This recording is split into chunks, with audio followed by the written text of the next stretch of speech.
Hi everyone to our official launch of the International Youth Arts Festival. Obviously, we're really sorry that we're not in Kingston at this time, but obviously for obvious circumstances, we are online now. So we're sort of expanding our digital reach and doing these webinars this year. Every year for the past sort of 3 years, we have been doing our So You Want to Work in the Arts program, which has been amazing. We normally do it in Kingston as part of the festival, but this year I actually think we can get a wider reach with working online and doing it this way. So that's why we've started doing all these panels. We've got 9 panels over the next few days and over the next weekend and stuff. And we also got some amazing performances as well for you to tune into on our live YouTube channel. So please sort of tune in over that. But we are here and we are doing our first webinar, which is life after and during coronavirus. We'll try not to be too down in the dumps about the whole situation, but we are joined by an incredible panel, Stephanie Perry, Boudica Pepper, and Jack Hart as well. I suppose the best way to sort of start off is sort of telling our viewers a bit about yourselves. Should we start with you, Steph? If you want to tell us a bit about you, what your role in the industry, and just about you. You're muted. I was muted. This is my first panel discussion. My name's Steph. I run my own theatre company, Glass Half Full Theatre, and I work with Tom on actor awareness for working class actors. So that's something that I've been doing for both those things. I've been doing for about 5 years nearly. So I've been working with the lovely Tom for nearly 5 years. Those Actor Awareness is all about creating opportunity for people who don't normally go down the conventional routes, something I'm really passionate about. Glass Half Full, I produce predominantly my own writing. We've done about 6 plays, we've been to Edinburgh, etc. So I'm forced to be a producer, but I'm more of like writer, director, and I do a lot of other things as well. I do what I can when I can. Yeah, is that all right? Yeah, that's good. Cool. Boudica? Hi, I'm Boudica. I'm a musician from Brighton and I am the music programmer at Creative Youth. So I've spent all year booking acts and finding young people to perform at Kingston this weekend. And then I've spent all of lockdown cancelling all those acts, which was absolutely heartbreaking. But yeah, I make music. I'm a singer, songwriter, rapper, poet, and I work with many producers and musicians, and I study music at university just to keep the ball rolling. Cool. And finally, Jack. Hello, I'm Jack. I'm a playwright, actor, singer-songwriter, one of those hyphenated people. And yeah, I'm in a really unique position actually, because I've not finished my training. I've taken a break from my studies, so I'm actually about to go back into drama school after having taken some time out and done some work. And so it's interesting having those two perspectives right now. But yeah, I'm just excited to be here. I'll tell you what, that's probably really interesting, you know, because obviously you're part of drama. By the way, Jack's a fellow Boltonian like me, boom. Just in terms of your drama training, have they been doing that online? So I'm on a break from studies, so I've not been kind of engaging with my course for like 2 years, but I'm about to go into second year. Right. So yeah, it's a really weird time. I think they have been doing online classes, like I live with a couple of students and stuff, and that's been really interesting, seeing how that's all been managed. Yeah, I bet. So I might as well stay with you, Jack, in terms of the first question. What have you sort of been doing over the lockdown period in terms of staying creative? Yeah, I think there's been a lot of pressures coming from kind of both sides, both to really look after yourself and apply self-care and not get too caught up in how productive people say you need to be. But then also from the other side, I've felt this pressure from people to be productive and like take this opportunity, like particularly as a working class person. It's not often that, because I'm currently furloughed from, I was working front of house in a theatre, and being furloughed right now has given me the privilege and the time to be able to sit and work on my practice and my work, which in a way it's obviously there's a lot of terrible things going on right now. And I'm not saying that this has been great for me or the arts, but like it's given me the space to sit down and write. So I've been working on a solo show. I've been redrafting a play called Man Down, which I had on at the Tristan Bates last year. Yeah, and doing a bit of music and just working on myself, really. Doing a lot of reading. I think it's quite funny, the whole furlough thing, especially for artists who are in the position who can get furlough and things like that. Because I think it sort of goes back to the sort of 80s, 70s theme where artists used to sign on the dole, and they used to get paid to sort of be at home and work on their craft.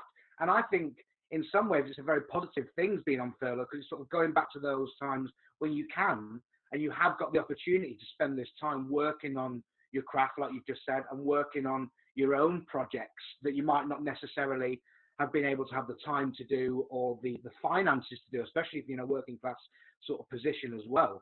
And I think it's been a really positive thing in terms of the furlough, and working in terms of on new projects you would normally have that opportunity to do. So I think it's been a really, really positive thing as well. Cool. So Boudica, let's move on to you. What have you sort of been up to during lockdown and staying creative? I've been up to loads. So obviously I was studying music this year. So I finished my first year of music, like all my essays and everything, at the beginning of lockdown. And then I've been playing a lot of guitar and singing and writing and recording.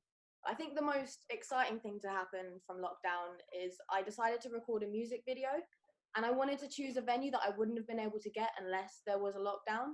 So I've gone for Brighton Pier, but completely abandoned. So just an empty Brighton Pier, and the footage looks really cool. So yeah, just making content. I think I had an album launch, so my album released, and I was meant to be gigging all over everywhere this summer, and I haven't at all. So I've done a Instagram live stream to kind of make up for it. But yeah, it's been a lot of messaging people's inbox directly, being like, I know you have some free time. Do you feel like listening to my album? I'm sorry you can't come watch it live. It's really sad. Yeah. That's good. And Steph, what about you? Hey, so I've been trying to keep as active as possible. I've done, because as you know, I'm a nurse, so I spent a lot, I'm working 40-hour weeks anyway at the hospital, so it's been quite hard to cram in lots of creative things between that. But I've done 2 shows with my company Glass Half Full, which we streamed on YouTube, which a lot of people were doing when COVID first came out, didn't they? Everyone was like, oh, what can we do? So put like I did the first one of monologues, which trying to move away from the monologues now after seeing lots of them online. And then I've done quite a bit of spoken word poetry, because that's something I'm quite passionate about. And I did an event online through my company as again for spoken word artists.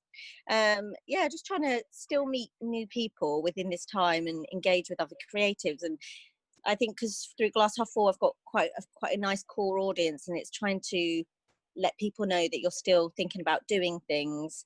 And because I was meant to go into Edinburgh this year with my show Walk of Shame, wasn't I? So I've been thinking about how to move forward with that. But Edinburgh The Space are doing an on live streaming thing.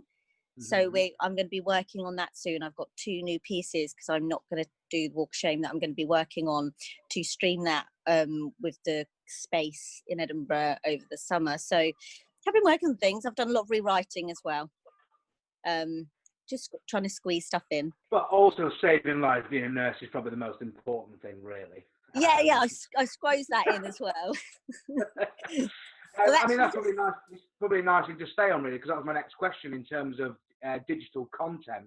Obviously, everyone's been doing digital content, which is amazing. I think it's actually been a really big revival in terms of making things accessible. It's like us with children doing the BSL interpretation. I think that's a really good thing to make things accessible. And I do think online content in general is making it more accessible for a lot of people in terms of that. So my next question is, has there been anything digital that you would recommend that you've seen so far during lockdown? We'll stay with you, Steph. I haven't had the chance to watch a huge amount, because I have been working quite long hours. so there's a few things I've watched. Nothing that I unfortunately overly recommend. I haven't seen anything online yet that I've been like, wow. I have really enjoyed the scratches we've done with actor awareness, and actually that's probably the thing I've enjoyed the most myself. What we've done together, just because we managed to engage with lots of new people, working class people, and just people with diverse voices, and it was a really, the last two events are really good, so I really enjoyed those. I like that the online is accessible, and obviously theatre has been not very accessible for working class people for so long, and will probably continue to be. So I do like that aspect of it, but I do miss the liveness of it. So I think because I can't have. I get that. I mean, it's a bit of a weird one, isn't it? Because it's amazing. Like people like the National have released a lot of their shows in terms Yeah, it of, was great. which is amazing. But you know, I've watched some of the stuff, and it's not the same, is it? It's really not the same in terms of what. Because I watched the Frankenstein, and that was supposed to be groundbreaking, and I really couldn't get into it because I just think it was more of a thing that would have been amazing live in front of you rather than on my telly. It's a really weird situation, isn't it, really? Well, there we go. Boudica, any recommendations? I am trying to get hold of a Disney Plus account so I can watch Hamilton. So if anybody... Oh, yes, I've got that. I'm watching that tonight. I love it. I know like every word. I feel like they were way ahead of the curve getting that film before lockdown. So I want to watch that. But Audioactive, the charity in Brighton, the youth music organisation, have been running their workshops online. So they're once a week they have an online cypher on Zoom, which I really love. So I started off rapping by going to these cyphers every week and rapping with everyone. And now you can do it on your phone. So I had this time a couple of weeks ago where I was with some people in the park and we had a big Bluetooth speaker and we put the live cypher on, and it was kind of like getting everyone back together. But you're right, I missed the live aspect of it. Yeah, definitely. Jack, any recommendations?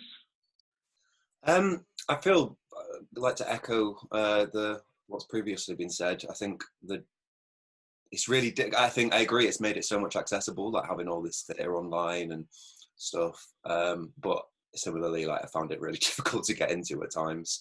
But content that I've really enjoyed that's not kind of digital theatre is I May Destroy You. Hugely recommend. I think Michaela Cole is a genius. I would issue a warning though, like I have PTSD and like a couple of the episodes I definitely should have waited to watch, so maybe like check out the trigger warnings first. But also Disclosure, which is on Netflix. It's a documentary, really great, all about trans representation in the media, which I'd not seen any kind of documentary like that before, and it was really informative. And I just think you don't hear trans people talking about trans experiences that often.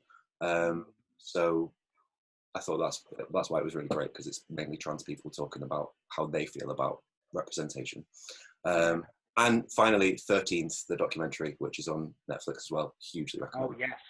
Yeah, there's also one that I think I just saw. Everyone's been raving about The Grinning Man that Bristol Old Vic have just done. Everyone said that's a really good musical. If anyone's into musicals, I've not watched it yet. I really want to watch it, but everyone's been raving about that recently. So there's another one. So sort of sticking with you, Jack. I mean, I suppose the big question is this: what do you think is going to be the state of the industry when we sort of come out of this? Or I mean, we are slowly transitioning out of this situation now. What do you think is going to be the arts industry is going to be like after this, I suppose? It's really difficult to say. I have a lot of fear, as a lot of people do, that it's going to be really white, really male, really cisgendered. That's a really big concern. I think we really need to listen to people from people with disabilities right now, really worried about the state of the arts. Like they've been fighting for years to have a seat at the table, and I know that table doesn't feel very sturdy for anyone right now. So I think a lot of people are scared, including myself, that the gatekeepers are going to play it safe, and I think we just have to remind them that that diverse work in recent years has been kind of explosive and has made loads of money, and actually like being safe doesn't mean that it will be successful. But also I think it could be a really great opportunity to rebalance how we make work. Like 70% of the workforce is freelance, and the power is not balanced in that way. You have in a lot of the buildings, and I know buildings are facing absolute crises right now and need investment from the government. But I do wonder if we can shift our model slightly to support artists more, rather than just pumping loads of money into buildings where that money doesn't always get seen in the community. And my experience of going into those buildings, the National Theatre, most theatres, is that the audiences there aren't representative of the society that we live in. And so I don't know if you share the same opinion as me, because obviously there's been a lot of lobbying for places like the National Theatre and the Globe and things like that, which is fine, and that's great, but we all know that they're going to survive, you know. But I think there's not enough lobbying for the Fringe, and there's not enough lobbying for regional theatres and all that sort of stuff. I mean, I don't know if you've seen Jack, but obviously, was it yesterday? The Royal Exchange laid off 65% of their staff, which is it's mental. That is mental, and it's places like that which I know supported me in my career when I was younger and inspired me to get into theatre.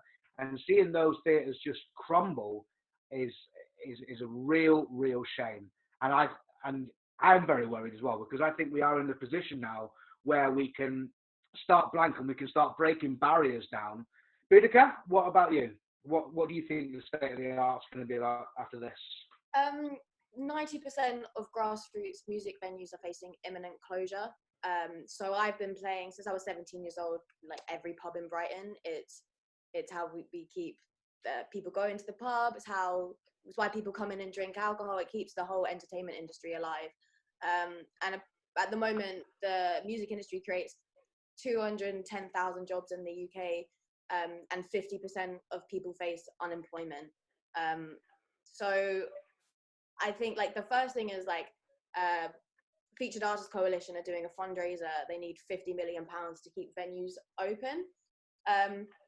For anyone who's unaware, if you get rid of grassroots music venues, then artists who you love, who play massive festivals every year, they'll never get to that lineup position, because all of their practice and all of their groundwork happens in these grassroots venues. So it's really terrifying. I think I know I've personally had a few moments since lockdown where I've been like, this dream of being a musician was really fun when I was a teenager, and somehow I've managed to make it work for a little bit, but maybe this pandemic makes me need to go and get a normal job. And then I look at the percentage of unemployment across every sector, and I think it's hard to make it in music or any arts anyway, and the pandemic is going to make it harder. So I don't see a future. If you want to be a musician, you have to be campaigning for these grassroots venues so that the gigs can happen. I feel like it has to go hand in hand now. We're sort of past the time where you can like ignorantly make the music and expect people to like flock to you. I think there has to be some very active like community action where we all come together to keep certain venues going. Because especially in Brighton, I think it would be impossible to keep making music. As you were saying as well, like there aren't many full-time employed positions in the music industry, so access to these venues is so important. But I don't know. The live music industry added like £4.5 billion to our UK's economy last year. And we were only asking for a handout of 50 million, which is a tiny fraction to keep it going. And it's one of the most successful industries in the country. But like you say, like the musicians and the promoters, like actually building it from the ground up, never get the respect that the major labels or the giant corporate festivals do. But no festivals happening this summer as well. Like most of us will write, record, plan all winter, and then most of our work is in the summer. I know for me, like at the moment, I would be spending 10 days in Kingston working on a festival, and I had loads of those lined up back to back, and none of them are happening. So it's my first year as working in the event sector, being like, what happens if there is no summer and no events? And I think next year, I don't know what the Glastonbury lineup will look like, because there's going to be so many new artists emerging before. So I don't know. It's really all open. I was listening to a podcast the other day, and it's funny when you say about festivals. Is obviously that most bands and musicians live off those festivals for the rest of the year. And I think I can't remember what the band was called now. But anyway, for these festivals, they earned £500,000 already for these festivals, and they were set, and they'd started. That's your mortgage, that's your kids paid for, all that sort of stuff. But I had a whole budget list on how my festival work was going to pay my rent and my deposit in September, so I could continue uni. It all just went out the window. But luckily, I picked up a job as a singing teacher. So I'd say for any musician trying to keep jobs in the industry, it is learn to go digital, learn to do other things. So I never wanted to be a singing teacher. But now that, is one of the only jobs that is still existing. And also, I've always loved working with children. Obviously, I love being a music programmer at Creative Youth, because my whole thing is getting young people onto a stage. But because I couldn't get the young people onto a stage, it felt really important that while they didn't have teachers or classes or music lessons, that there was someone on Zoom that they could come and have a music lesson with once a week if they wanted to. Because I don't think I would have coped throughout school without music lessons. Yeah, no, I agree. And Steph, what about yourself? What do you think the state of the arts is going to be like? Well, I've go through phases of utter bleakness, but I think it's really important for the government really to step up and put some money into the arts. I think we can all collectively do as much as we can among our communities, but I think at the end of the day, there's only so much you can physically do as part of a community to raise a certain amount of money.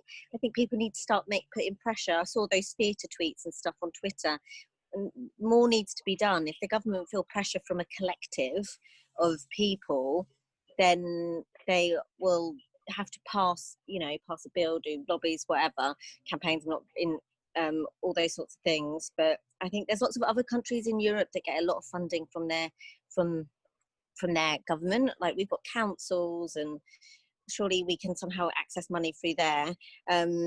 I mean, we got through the war. This is a bloody pandemic, and the arts still survived after the war. So how is it possible that there is no money left to go around and these places are just closing? I think obviously the big places are hard because if due to all the corona restrictions, isn't it, the model is not financially feasible to have two people sitting 2 meters apart. You can't hardly make money in theatre now. To then put in a model that says you can have 50% capacity, it's just how is that possible to make money and sustainable for the future? So I think maybe I was thinking in the summer, I was thinking lots of people could do outdoor theatre, or I don't know, I'm rambling, but I do. No, I mean, I don't know if you share the same opinion as me, but I know that everyone's been in uproar about the arts and the government about the arts, but I don't know why people are surprised. Why are people surprised? Literally, why are people the surprised least that the government surprising have thing not ever. funded the arts? Yeah. Yeah, they cut it in schools. I mean, they cut STEM. They've already done that. This is just the next step. People need to stop thinking that this Tory government give a shit about people like us. Sorry, there you go. Keep the swearing to a minimum. However, but no, I oh agree, my God, yeah, sorry. I also think that the arts is a bit of a breeding ground for lefties. So why would the Tories save the arts? Because we are a bit of a breeding ground for Labour and all that sort of stuff. And, we're the ones that speak up about the government a lot. And I don't want to get too political about it, but I don't know why people are surprised. And I do think it's down to us as artists to save the arts ourselves. Because there's no point in getting handouts from government, because it's not going to happen, I don't think. No matter how much pressure you're going to put on, I really don't think we're going to get a big bailout from the government. It's down to us to save it, unfortunately. But then I think, like, Go on, how Boudica, can we, go on. I just think, how can we move forward? We can't just expect donations from everyone all the time. So, like, I donated, like, I go on to Soho Theatre sometimes and just buy some of their online theatre demand things. I bought a few that I didn't even watch, just to like give a little bit of money to a theatre that's been good to me.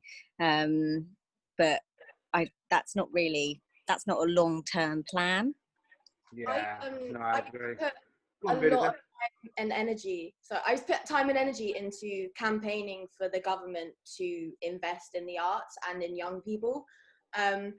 It wasn't until, I'd say, like 2 years ago, probably from meeting Creative Youth, that I realized that there are way more non-government organizations and charities that are willing to give to the arts and help. And so I think asking the government for money for the arts at this point is it's a losing conversation, because of, like you say, they're not going to help the left rise. But I'm just going to throw in quickly, for any young musicians watching that want help, that don't think the government's going to help them, you can go to PRS, Arts Council, Audio Active, Creative Youth, Musicians Union, Featured Artists Coalition, Help Musicians, or the Music Manager Fund. And there's all these different charities, and there's more. That's just like jots that I wrote down this morning.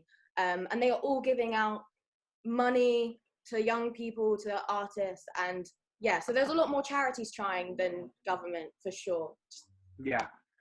Yes. I'll go back to you. That's a good point. Oh, go on, Steph. Go on. Sorry. No, I just said that was a really good point. I don't know if you know many, like, obviously there's the Arts Council, but like charities, there are quite a few. I don't know many charities, but I know a lot of people who are doing good for the arts. I know there's a company run by my friend John called Up Here Productions, which is up in Manchester, and they're sort of raising money for local northern theatres. I think they raised £1,000 for Royal Exchange. I think they've done a bit for the Oldham Coliseum, and they've done like Q&As with a bit like what Actor Awareness done with our Q&As, but they're charging people like £2-3, and that money goes towards fringe theatres and things. That's the sort of raising money that way, which is good. But I am aware about the time, so sort of my final question before we open it up, if anyone wants to add anything, please put it in the Q&A thing below the chat if there's anything you want us to really quickly go on. But Jack, do you think there's been anything positive that's come out of the coronavirus and this lockdown in terms of creatives? Yeah, I think it's reminded me certainly, of our resilience as people, as humans.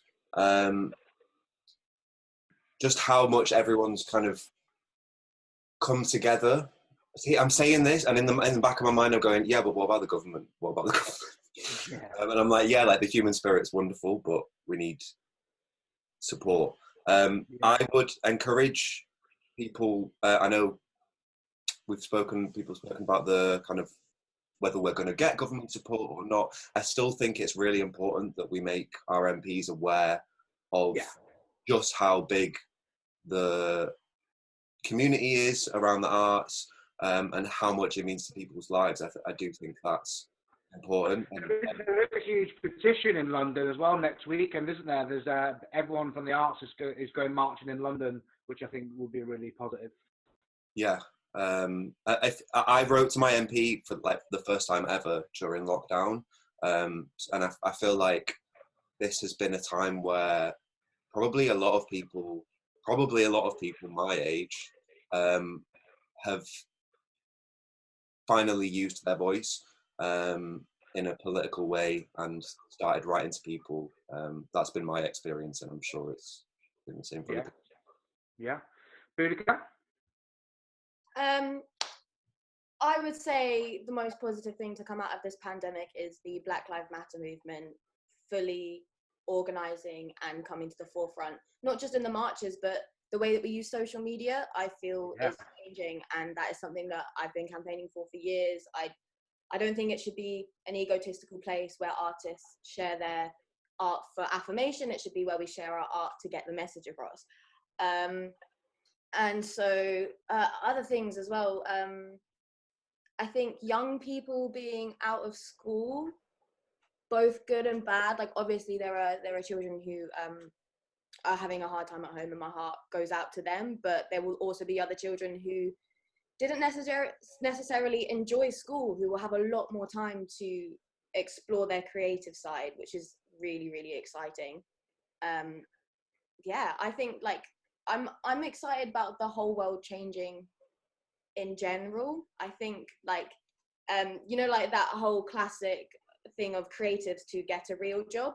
I think everybody being unemployed means that there's less of like looking down at creatives, because actually like we're the ones who have kept productive and are still producing things, and we don't need a job or an employer to tell us to like create. So I like that. Yeah. And can you imagine this lockdown without the arts? Can you imagine no Netflix, no Amazon, no music, That's the thing. All no of these like no Zoom like this, nothing. in the Brexit campaign, everyone we spoke about as unskilled workers are now the front line and essential workers. So yeah, exactly that kind of thing. Yeah. And Steph? Hey, so good. I think there's lots of, I think people's, how do I try to articulate, sorry, I think people's willingness to create work and find new ways to create work is a good thing. I think in any society, we strive to make art in any given circumstances that we find ourselves under. So I think that's really positive, show that passion will always be there. So it's just finding new ways to do it, and hopefully go back to the old ways. But I think, especially as Jake was saying on the social media, things like Black Lives Matters has come out of it. I think this actually pandemic hopefully will shine a light on class more. I think it will show that actually how much harder it is going to be for people like working class people to be able to continue doing it while they're unemployed or they've gone into redundancy. I've got lots of friends who've been made redundant now, furloughed, then made redundant. So I think class hopefully will shine more of a light on that, because sometimes it's not a protected category, we get forgotten about. Society likes to forget about us, and hopefully people are starting to be like, oh no, this matters, you know, Black Lives Matters, class matters, all these things matters to create an inclusive and diverse artistic creative world, etc. So I'm hoping that will mean that when we come out of it the other side, we will hopefully be more inclusive and less, but that's a big hope. Yeah, no, I agree. So there has been a question sent in. This is so you have discussed so much about the UK, but what about a global context? Do you think the panelists feel that bringing us closer will bring the world arts community together as well? We'll go to you, Jack, first.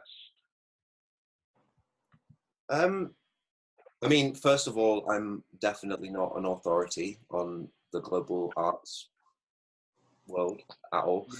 But I think the internet has made a great difference in just people being able to connect with artists and understand, not even just in terms of art, as in terms of oppression. Like people have more ability to exercise their voice and make themselves heard when people on the other side of the globe can see what's going on and read about it and hear about it. I hope it continues to keep. I think the internet's been a huge tool. I mean, I did a few Q&As to awareness, and I think we had a few people from America in there and things like that. And we had a few people globally come together. So I do think this digital revolution can make things accessible worldwide, and I think that's great. I think there's no harm in that whatsoever. So yeah, I completely agree with that, really. Boudica? Yeah, I think like Stephanie was saying about how in the future, hopefully it brings all artists together for the same cause. Talking about class, like class is not just in the UK, it is a worldwide thing. And I think like that sometimes in England, like the working class can feel outnumbered by wealthy people. But I think if we look globally, like the percentage of billionaires that could solve world hunger and climate change overnight, and the percentage of people like living their life a certain way, making the world worse but having no other option because it's all we can afford, I think the pandemic is going to help bring those things to light. And I would love to see like a universal income globally for the arts community, so that we could keep going. Maybe, I mean, yeah, I think it will bring us together because it's a shared experience, and it's kind of like during the civil rights movements in the 60s, like artists like Bob Dylan, Sam Cooke, Nina Simone, making like music along the same like message, and then therefore they like get grouped in together in history. I think artists at the moment, if you manage to make a big enough noise and capture what we're going through in history, we're like, everyone's going to be aligned with each other across the world for sure. Yeah. And finally, Steph, what about you? Worldwide context. I get, like you say, I think being digital is good. It makes it far more accessible to lots of people. I know I did a spoken word poetry online and actually got people commented it from like America and Australia, which was great. Just means that I think that's the exciting thing about digital, isn't it? The accessibility, especially since I've made quite a few shows in London and gone to some very white middle class theatres and thought that even the people I'm making my shows for, I want it to be really accessible. So that is nice that you can do that. It would be nice if we can create some sort of middle ground where theatre isn't all just a bunch of middle class white people sitting in a room. But I think it's been getting better. And like you say, I really want to support the fringe. Like you made such a good point, Tom, about supporting the fringe, because that is the one thing that will die. Like it's hard enough to make theatre on the fringe as it is. I've plowed thousands and into it, and then been sleeping on sofas to get by. So I think there needs to be some real thought into the smaller infrastructure than the large overriding infrastructure that often will be okay in the end. Yeah, I agree. So we've got 5 minutes left. My last question for you all, we'll start with you, Jack. What is the most thing you're looking forward to coming outside of lockdown in terms of a creative or art aspect?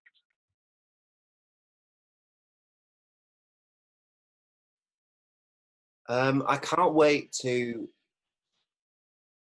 feel safe enough to want to be in a theatre. Yeah. Yeah, that's good. And Boudica? I cannot wait to perform with my live band again. Yeah, fair. And finally, Steph? Oh my God, I can't wait just to like get a play, do a read through, go to rehearsals, and then I think after like having no theatre for ages, when everyone's allowed, when it's like back to normal, I think we should have like a big festival. It's not Edinburgh, and then just I think the coronavirus festival. Yeah, but I think it will be quite electric. Yeah, I think it will be quite electric, and I think there will be a lot of good because people would be working on the material for some time. Like I've got loads of things I'm working on, and when the time comes to actually be able to release it the way I want to release it, I think there'll be lots of good new ideas coming through. Yeah, I agree. It's exciting. Yeah, very exciting. Cool. Well, that's it. That's the end of it. Thank you so much for joining us, guys. It's been amazing. Just to let all of our viewers know, this afternoon we have got at 2 o'clock, So You Want to Get Funding, and it's basically a step-by-step guide of how to get Arts Council funding. It's literally going through the Arts Council form and how to get funding, the buzzwords you have to use, and all that sort of stuff, which I think is going to be incredible. Because I always struggle doing Arts Council applications. And also we have got So You Want to Be a Woman in Stand-Up as well at 5 o'clock. We've got 3 amazing panelists, Tanya Moore, Ellen Lilly, and Maisie Adams as well, talking about what it's like to be a woman within the stand-up community as well. And we have got our official sort of performance launches tonight for IAF. We've got a piece all the way from Kenya, which is incredible. And we've got Fires Our Shoes Made as well, which is amazing. So we've got so much jam-packed for you today and tomorrow and Sunday. So please come and join us, which is amazing. Thank you so much, everyone. Take care, and we'll see you soon. Thank you.